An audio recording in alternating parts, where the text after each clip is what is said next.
नमस्कार। News room में आप सभी का स्वागत है।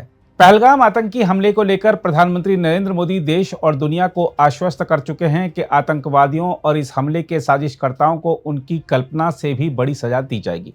इसके बाद से इस बात को लेकर अटकलें चल रही हैं कि इस बार पाकिस्तान के खिलाफ सैन्य अभियान सेना करेगी या वायुसेना अथवा नौसेना। हम आपको याद दिला दें कि उरी हमले के बाद भारतीय सेना ने सर्जिकल स्ट्राइक की थी। पुलवामा हमले के बाद भारतीय वायुसेना ने बालाकोट में एयर स्ट्राइक की थी।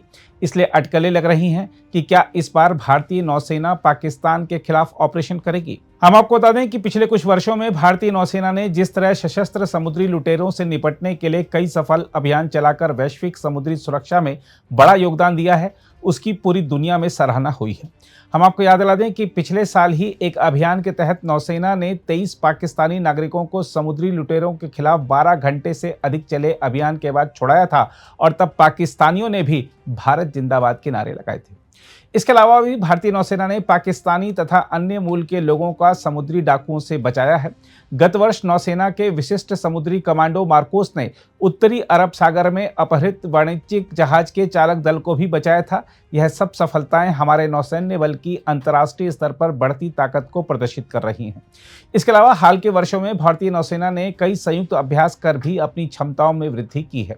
दरअसल मोदी सरकार ने तीनों सेनाओं को आत्मनिर्भर बनाने, उन्हें आधुनिक सैन्य साजो सामान से लैस करने और नई नई वैश्विक चुनौतियों से सबक लेते हुए रणनीतियां तैयार रखने की दिशा में काफी प्रयास किए हैं।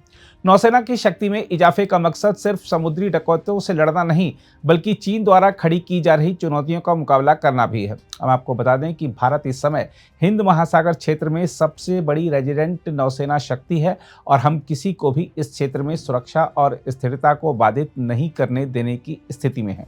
जहां तक नौसेना की तैयारियों की बात है तो आपको बता दें कि भारतीय नौसेना के युद्धपोतों ने लंबी दूरी के सटीक हमलों के लिए अपनी तैयारी को प्रदर्शित करते हुए रविवार को सफलतापूर्वक पोत विध्वंसक अभ्यास किया। नौसेना की युद्ध क्षमता का यह प्रदर्शन पहलगाम आतंकवादी हमले के कारण भारत और पाकिस्तान के बीच बड़े तनाव के बीच हुआ है। भारतीय नौसेना के एक अधिकारी ने कहा कि भारतीय नौसेना के पोतों ने लंबी दूरी के सटीक आक्रामक हमले के लिए मंचों, प्रणालियों और चालक दल की तत्परता को पुनः प्रमाणित करने और प्रदर्शित करने के लिए पोत विध्वंसक अभ्यास सफलतापूर्वक किया। नौसेना के बयान में कहा गया है कि भारतीय नौसेना किसी भी समय, किसी भी स्थान पर, किसी भी तरह से राष्ट्र के समुद्री हितों की रक्षा करने को युद्ध के लिए तैयार है। भारतीय नौसेना ने समुद्र में लाइव फायरिंग के वीडियो भी जारी किए, लेकिन यह विवरण नहीं दिया गया कि अभ्यास कब किया गया। इसके अलावा गत सप्ताह नौसेना के नवीनतम स्वदेशी गाइडेड मिसाइल विध्वंसक पोत आईएनएस सूरत ने भी medium range surface to air missile system का सफल परीक्षण किया था। हम आपको बता दें कि इस प्रणाली को भारत और इजराइल ने संयुक्त रूप से विकसित किया है और यह सतह से सतह पर मार करने वाली मिसाइलों तथा हवाई खतरों को 70 किलोमीटर तक की दूरी पर नष्ट करने में सक्षम है। आईएनएस सूरत, जिसे जनवरी 2025 में कमीशन किया गया था, प्रोजेक्ट P-15B के तहत बनाए गए विशाखापट्टनम श्रेणी के विध्वंसक जहाजों में अंतिम पोत है।